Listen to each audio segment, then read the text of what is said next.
하나님 아버지, 우리 찬양대 찬양을 기뻐 받아주신 것 진심으로 감사드립니다. 하나님, 이분들에게 놀라운 믿음의 은혜가 넘치게 해주시옵소서. 찬양을 듣는 저희들에게도 위로가 되게 하시고 더 신앙생활 잘할 수 있도록 우리에게 힘을 허락해 주실 줄 믿습니다. 이 시간 하나님의 말씀을 듣겠습니다. 하나님 아버지, 하나님의 말씀이기에 이해가 되지 않아도 하나님의 말씀에 순종하겠습니다. 우리의 마음을 붙들어 주시옵소서. 우리 주 예수 그리스도 이름으로 기도드립니다. 저희가 지금 로마서를 계속해서 듣고 있습니다. 로마서는 크게 16장으로 되어 있습니다. 로마서는 크게 두 부문으로 나눠집니다. 로마서 1장에서 11장까지는 딱딱한 교리에 대해서 말씀하고 있습니다. 로마서 12장, 16장까지의 말씀은 생활편이라고 말할 수 있습니다. 하지만 앞에 부분 로마서 1장에서 11장까지의 교리의 내용이지만 반드시 우리가 짚고 넘어가야 될 문제입니다. 때로는 여러분들이 말씀을 들을 때에 딱딱하게 느껴질 수도 있을 것입니다만은, 그러나 근본이 해결되어야지만 된다는 사실입니다. 저와 여러분들이 꼭 예수님을 구주로 만나는 은혜가 있기를 살아계신 주님의 이름으로 축원합니다. 여러분, 우리는 어떻습니까? 이 세상을 살아갈 때에 많은 선택을 하고 많은 결정을 하면서 살아갑니다. 그런데 우리가 무엇을 선택하고 무엇을 결정하는 것을 보게 되면 그분의 믿음의 수준도 우리가 짐작할 수 있습니다. 여러분, 공부 못하는 아이도 어떻습니까? 공부 잘하고 싶어 합니다. 그렇지 않습니까? 신앙생활도 마찬가지라고 생각됩니다. 신앙생활 잘하는 사람뿐만이 아니고 신앙생활 잘 좀 부족하게 한다는 사람들도 어떻습니까? 마음 한구석에는 신앙생활을 아주 열심히 하고 싶은 마음이 있을 것입니다. 성도 여러분, 우리는 오늘 말씀을 통해서 예수님과 함께하는 길이 어떤 길인지 이것에 대해서 말씀을 들을까 합니다. 어떤 길입니까?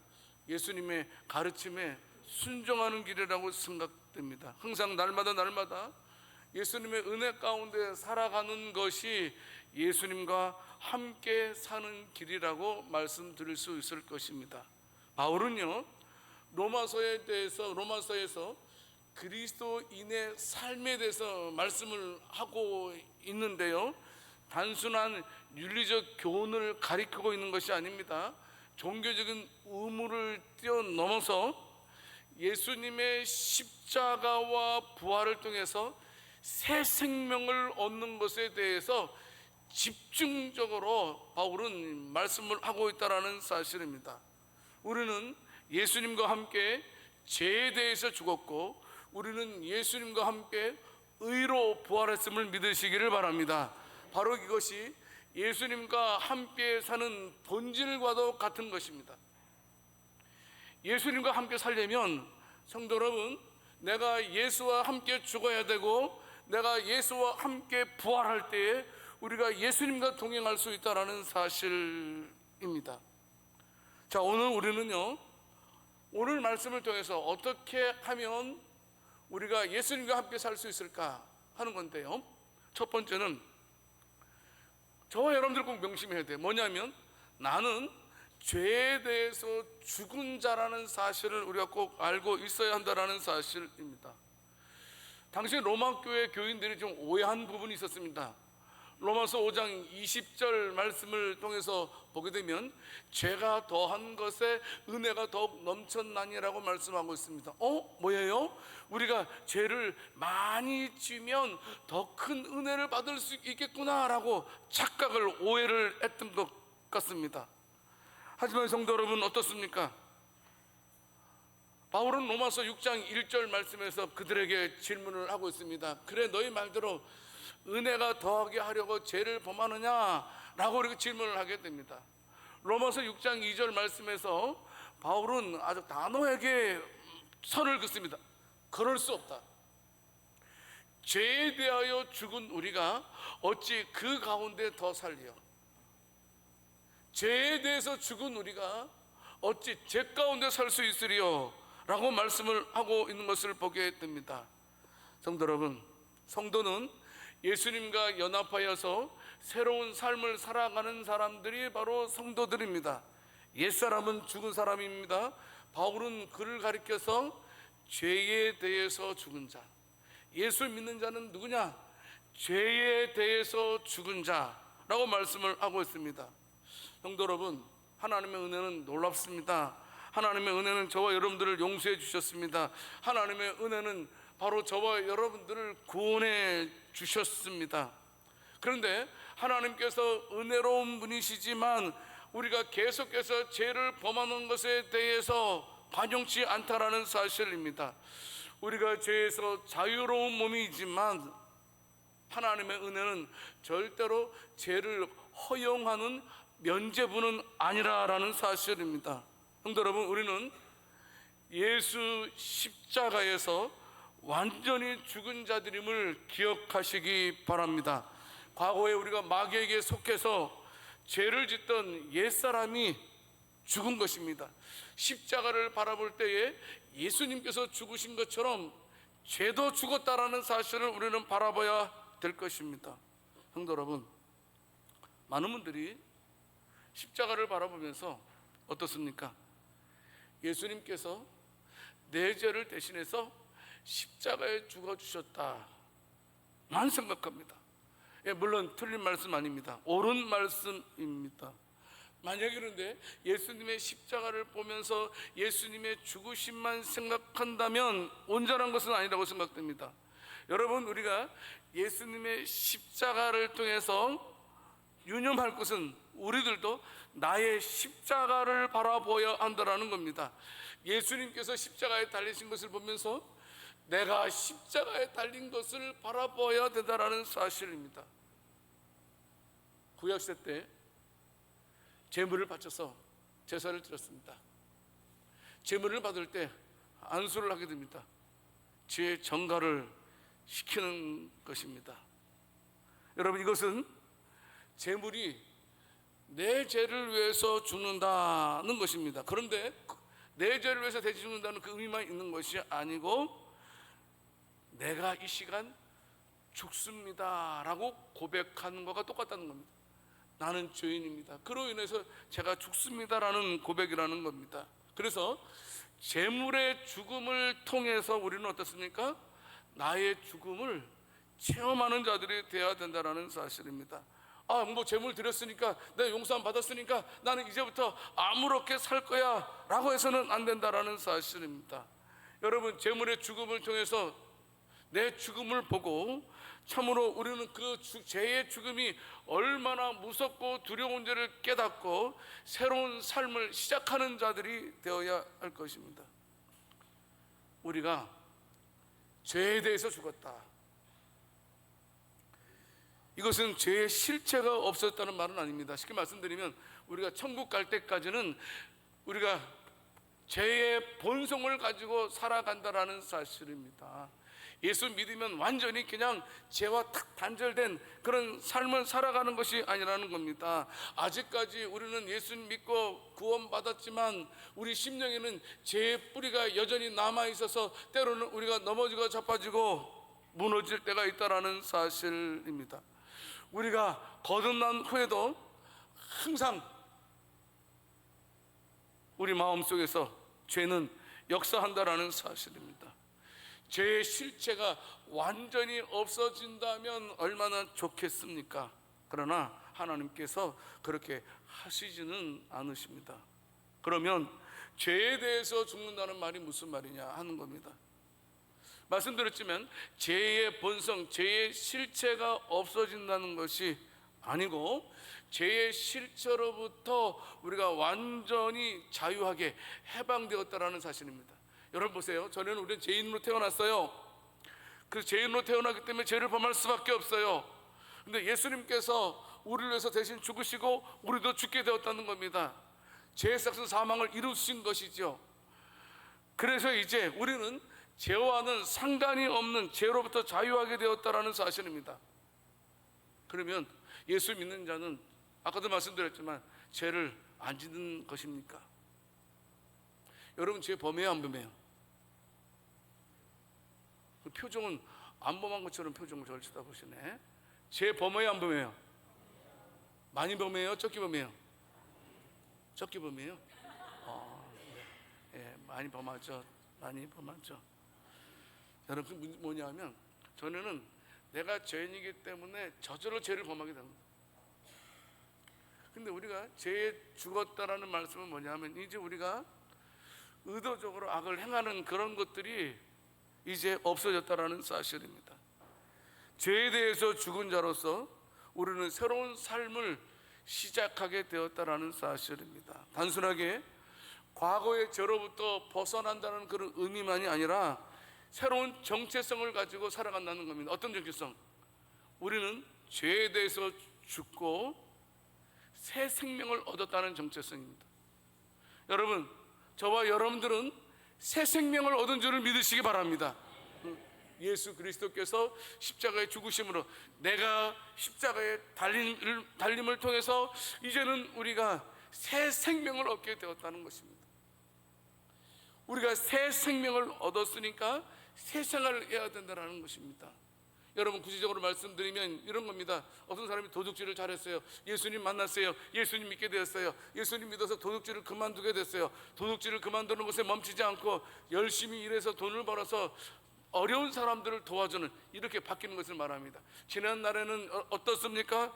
매일매일 말을 함부로 했습니다. 그러나 예수 그리스도를 만난 이후에는 어떻습니까? 상처 주는 말에서 이제 위로의 말로 바뀌는, 말을 안 하는 사람이 아니고 상처의 말에서 위로의 말로 바뀌는 그런 사람의 모습을 생각하면 될 것 같습니다. 성도 여러분, 우리는 예수 그리스도와 함께 십자가에 함께 죽고 예수 그리스도와 함께 의의 부활을 한 줄을 믿으시기를 바랍니다. 그래서 우리가 십자가에 죽고 의의 부활을 한 자가 우리가 이 세상에서 어떻게 살아야 되는지를 바울은 계속해서 말씀해 주고 있는 것입니다. 성도 여러분, 꼭 명심하십시오. 저와 여러분들은 예수 그리스도의 십자가를 통해서 죄에 대해서 죽은 자임을 믿으시기 바랍니다. 꼭 명심하세요. 이제는 우리는 죄에 대해서 죽은 자들입니다. 예수님 죽으셨고 내가 죽었기 때문에 그렇다는 겁니다. 이제 더 이상 죄의 지배를 받지 말고 새로운 삶을 살아갈 수 있는, 새 생활을 할 수 있는 복된 저와 여러분들이 다 될 수 있기를 살아계신 주님의 이름으로 축원합니다. 성도 여러분, 꼭 명심하십시오. 예수 그리스도께서 십자가에 죽으심으로 나는 죄에 대해서 죽었음을 꼭 명심해야 됩니다. 예수 그리스도께서 십자가에 죽으심으로 나는 새 생명을 얻은 자라는 사실을 명심하고 예수 믿는 사람답게 살 수 있는 복된 저와 여러분들이 다 될 수 있기를 살아계신 주님의 이름으로 축원합니다. 옆 사람에게 말씀하겠습니다. 예수 믿는 사람답게 삽시다.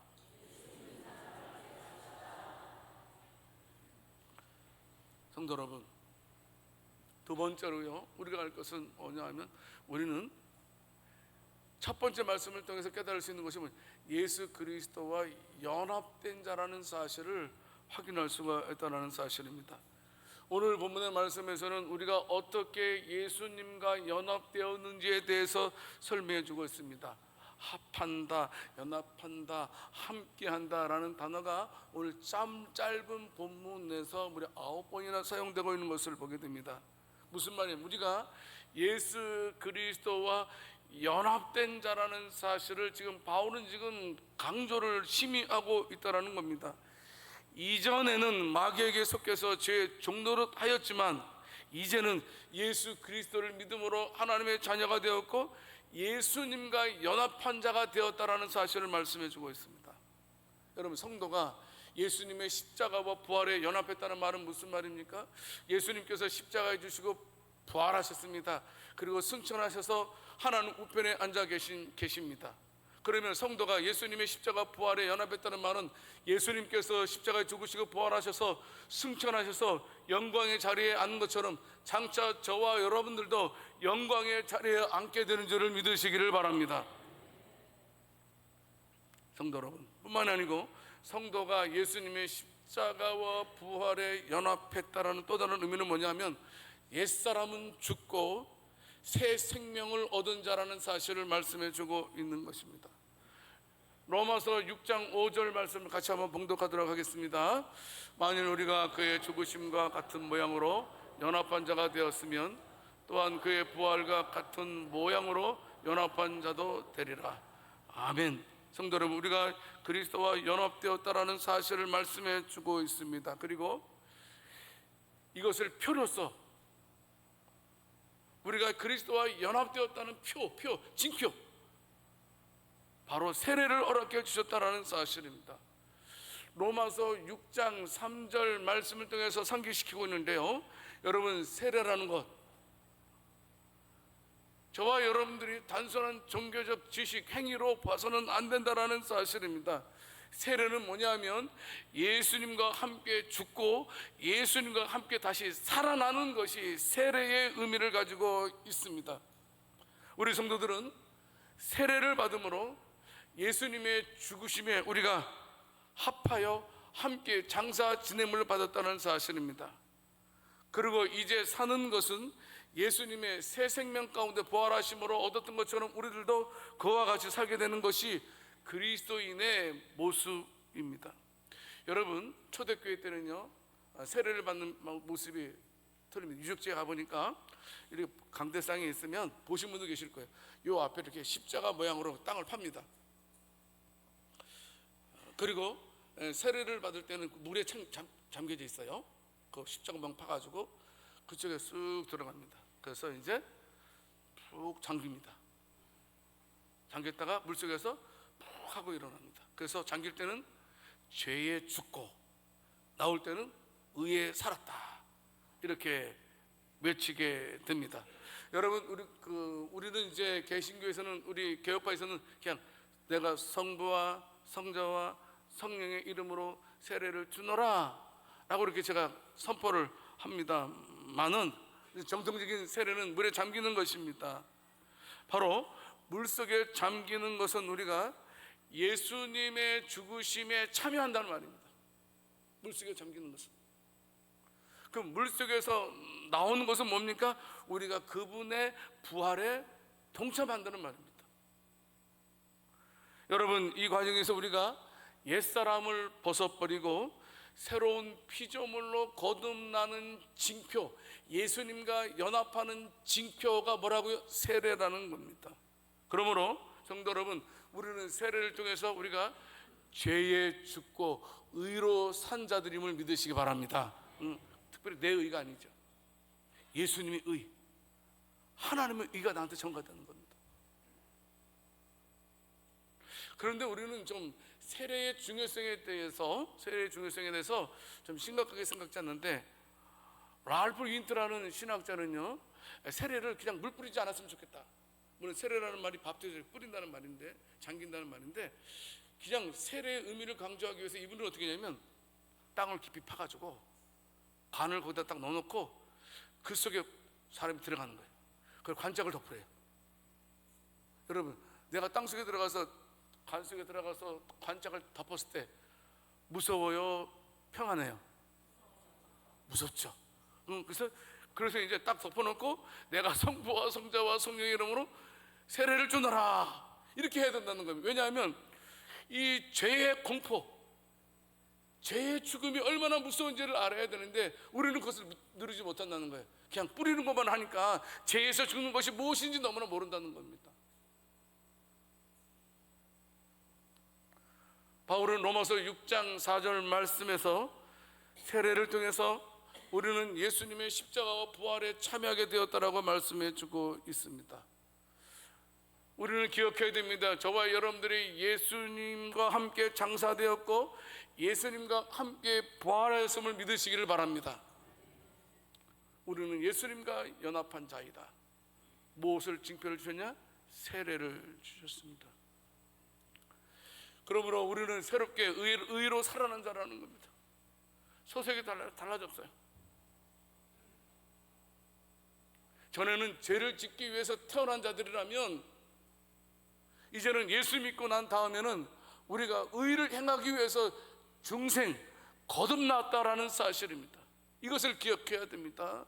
예수 믿기 전에는 죄를 범하기 위해서 태어났다면 예수 믿은 다음에 세례를 받은 이후에는 바로 그 의를 행하기 위해서 우리가 이곳에 있는 줄을 믿으시기를 바랍니다.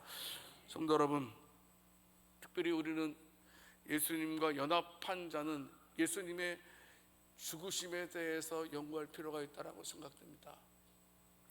로마서 6장 5절 말씀을 보게 되면 만일 우리가 그의 죽으심과 같은 모양으로 연합한 자가 되었으면 또한 그의 부활과 같은 모양으로 연합한 자도 되리라, 이렇게 말씀해 주고 있습니다. 여기 보면 그의 죽으심과 같은 모양으로, 그의 죽으심과 같은 모양으로 연합한 자가 되었으면, 여러분, 우리가 본받은 예수님의 죽음은 어떤 죽음입니까?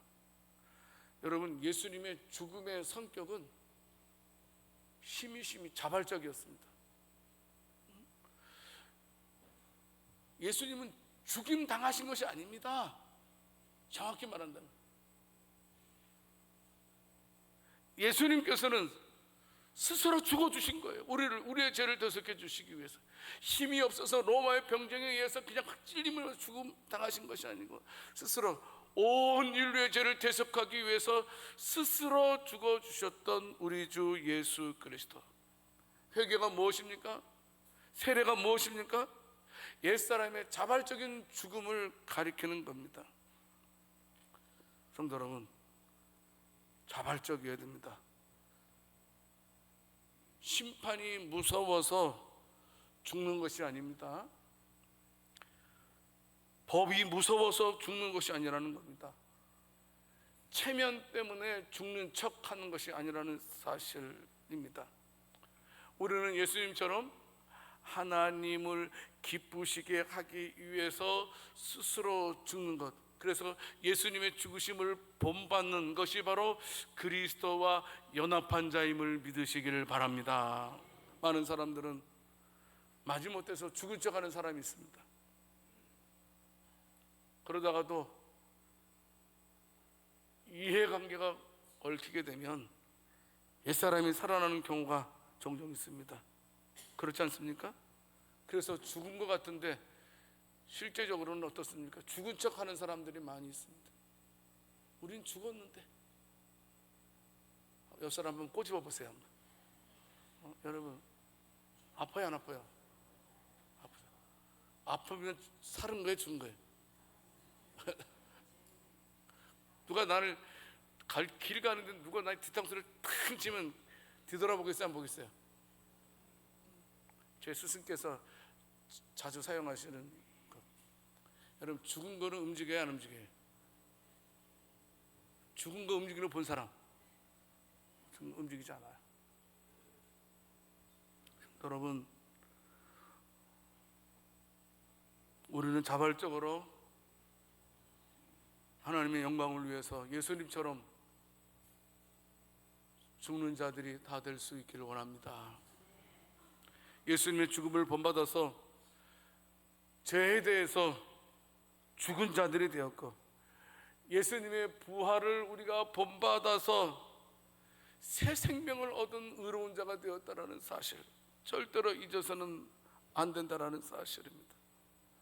로마서 6장 6절 말씀을 통해서 우리가 예수님 안에서 어떻게 죄의 지배로 벗어나서 새 생명, 새 생활을 하게 되는지에 대해서 분명히 말씀하고 있습니다. 우리가 알거니와 우리의 옛사람이 예수와 함께 십자가에 못 박힌 것은 죄의 몸이 죽어 다시는 우리가 죄에게 종노릇하지 아니하려 함이니. 여기서 옛사람은 지난날의 죄악의 본성입니다. 예수 믿기 전에 본성입니다. 우리는 예수님과 함께 십자가에 못 박혔습니다. 무슨 말입니까? 우리는 십자가에 우리의 옛사람도 제 본성도 죽었다라는 사실입니다. 이것은 매우 중요한 의미를 가지고 있습니다. 우리의 옛사람은, 우리의 본성은 예수님의 십자가의 죽음을 통해서 함께 죽었음을 믿으시기를 바랍니다. 그래서 우리가 더 이상 죄의 지배를 받는 것이 아니라는 겁니다. 지난 날에는 우리가 죄의 지배를 받았습니다. 예수의 피로써 이제는 우리가 죄의 지배를 받는 자들이 아니고 죄의 노예가 아니라는 사실입니다. 죄의 지배로부터 해방되었고 새로운 삶을 살아갈 수 있도록 하나님께서 복을 주셨다는 겁니다. 계속해서 로마서 6장 7절 말씀을 보겠습니다. 같이 읽어보겠습니다. 이는 죽은 자가 죄에서 벗어나 의롭다 하심을 얻었느니라. 아멘. 무슨 말입니까? 죽은 사람은 이미 죄의 세력에서 해방되었다라는 말씀입니다.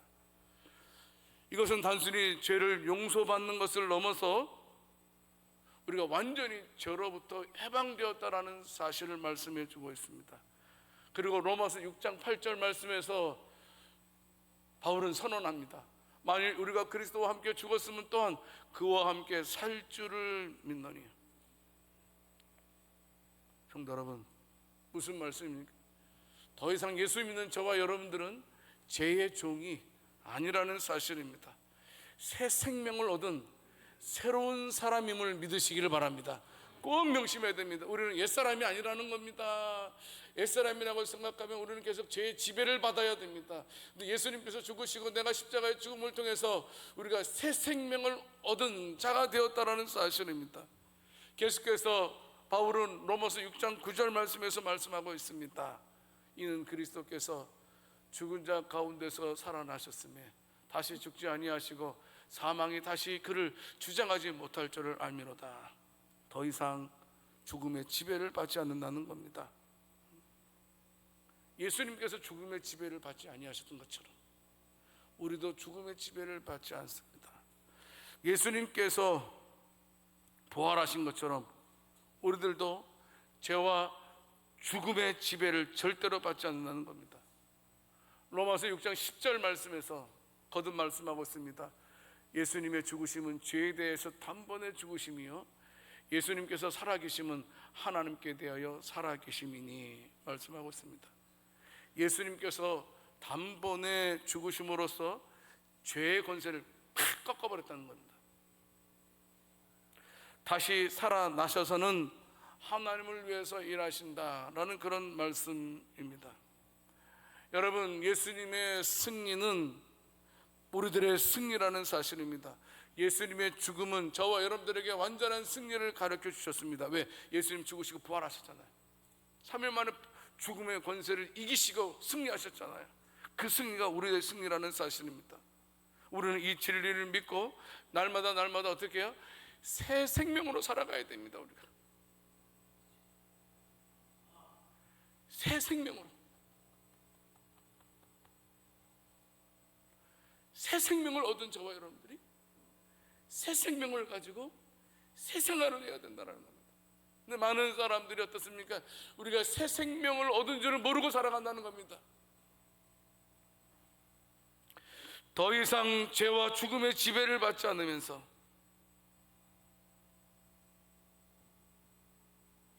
한 가지만 더 말씀드리겠습니다. 간단하게. 여러분, 세 번째로 중요한, 우리는 죄 아래 사는 사람이 아니고 은혜 아래 사는 사람들을 믿으시기 바랍니다. 여러분, 이거 가치관의 전이가 일어나야 됩니다. 내 생각이 바뀌어야 돼요. 따라서 하세요. 나는 은혜 아래 사는 사람입니다. 믿습니까? 꼭 명시. 이거 여러분, 세상이 막 두쩍나도 이거 명심해야 돼요. 여러분, 호랑이에 붙잡혀가도 정신 차리라 그러잖아요. 마찬가지, 우리가 어떤 위기 속에서도 저와 여러분들 꼭 붙들 것은 뭐냐면, 저와 여러분들은 하나님의 은혜 아래 사는 자들임을 명심하시기 바랍니다. 성도 여러분, 로마서 6장 11절 말씀에서 이와 같이 너희도 자기 자신을 죄에 대해서는 죽은 자여 그리스도 예수 안에서 하나님께 대하여는 살아있는 자로 여길지어다, 이렇게 말씀하고 있습니다. 하나님을 위해서 살아야 된다는 말씀입니다. 꼭 명심하세요. 오늘 설교에서 중요한 것을 뽑으라면 이겁니다. 정체성. 나는 죄에 대해서 죽고 나는 하나님에 대해서 산 자다. 특별히 하나님에 대해서 산 자를 다른 말로 말하면 나는 하나님의 은혜 아래 사는 자다. 다시 한번 따라하세요. 나는 하나님의 은혜 아래 사는 사람입니다. 믿습니까? 믿습니까? 이걸 꼭 명심해야 돼. 어떠냐? 천국 갈 때까지는 나는 은혜 아래 사는 사람이다. 그래야지만 죄의 영향력에서 우리가 벗어날 수 있다는 사실입니다. 죄는 계속해서 우리를 죽이려고 할 것입니다.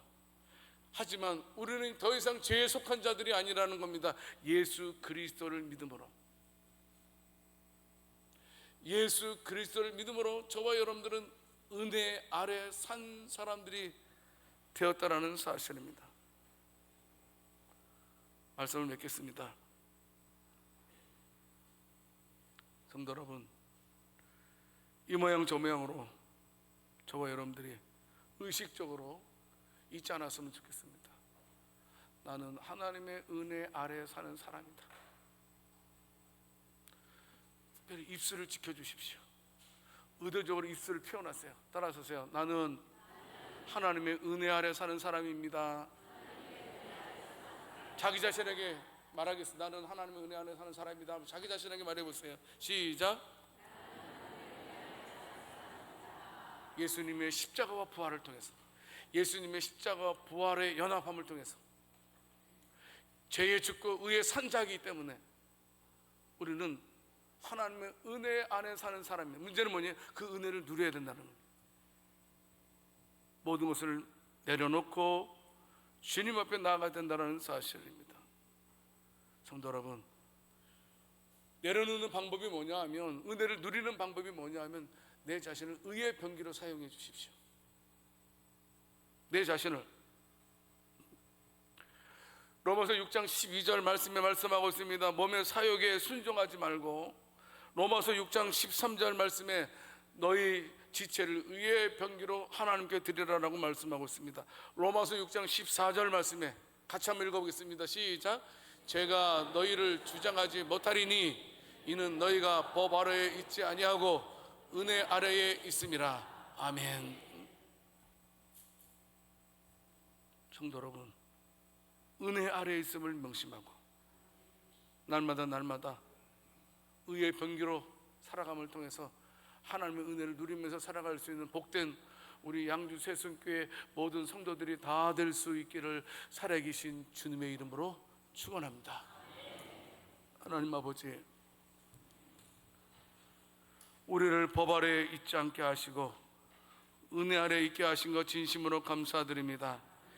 이제는 더 이상 죄가 우리를 지배할 수 없고 하나님의 은혜가 우리를 지키고 인도하기 때문에 우리를 죄에서 승리하게 하여 주실 줄 믿습니다. 날마다 하나님의 은혜 안에 살아가기를 원하고 하나님의 큰 복을 누리는 우리 모든 성도들 다 되게 해 주옵소서. 우리 주 예수 그리스도 이름으로 기도드립니다.